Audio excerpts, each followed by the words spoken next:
Hello again. Here is a simple question for viewers.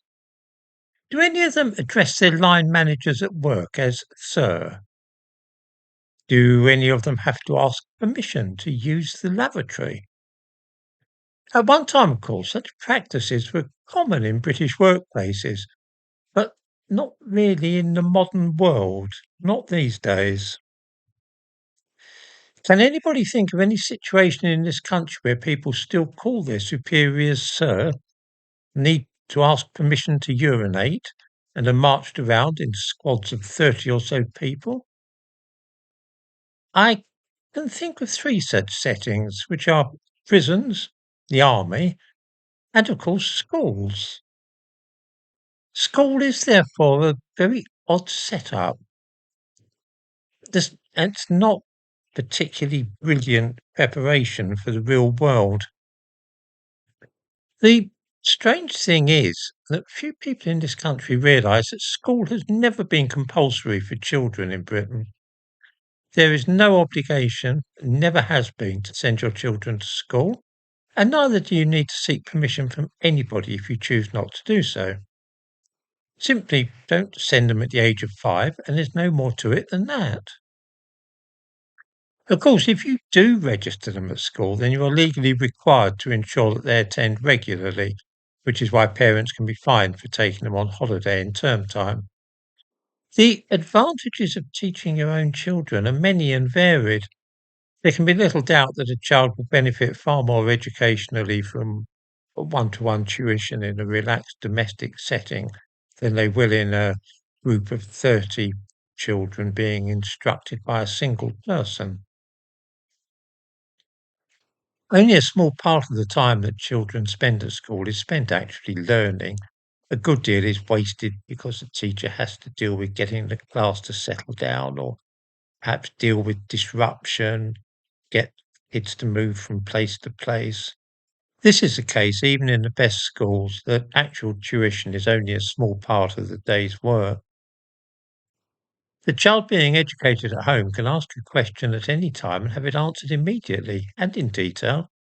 It will be obvious to the parent if the topic under discussion is being understood, and if not, then remedial action can be taken instantly.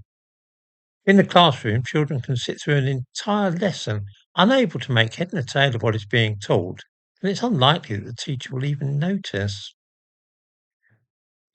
Then, too, anything in which the child shows an interest can be supplemented by visits to museums, castles, historical sites, beaches, caves, mountains, forests, or anywhere else that might stimulate the mind and provide insight into this or that subject.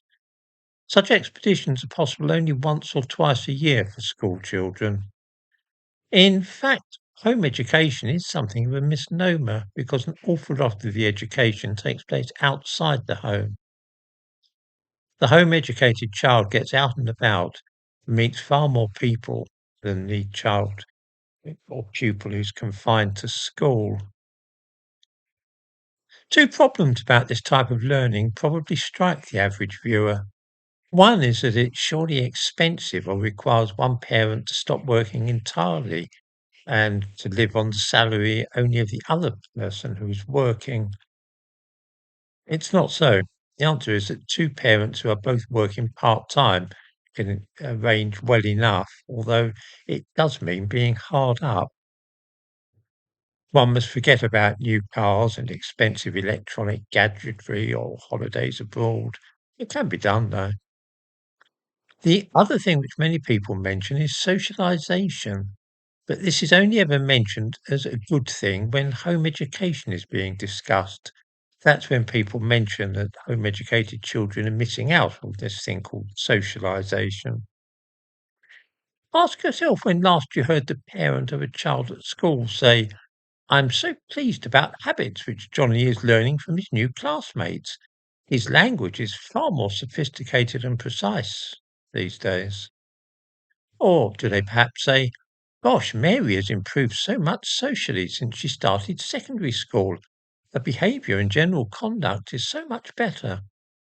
Of course, we never hear this at all. Most parents of adolescents are tearing their hair out because their kids are using swear words, speaking in a slovenly fashion, or picking up all kinds of undesirable habits at school.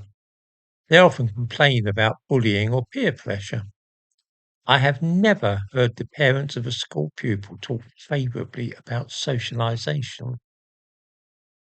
For any parents who wish to ensure that their children are actually learning, and especially picking up the moral code and way of life which they wish for them, would be well advised to think very carefully before sending them to school.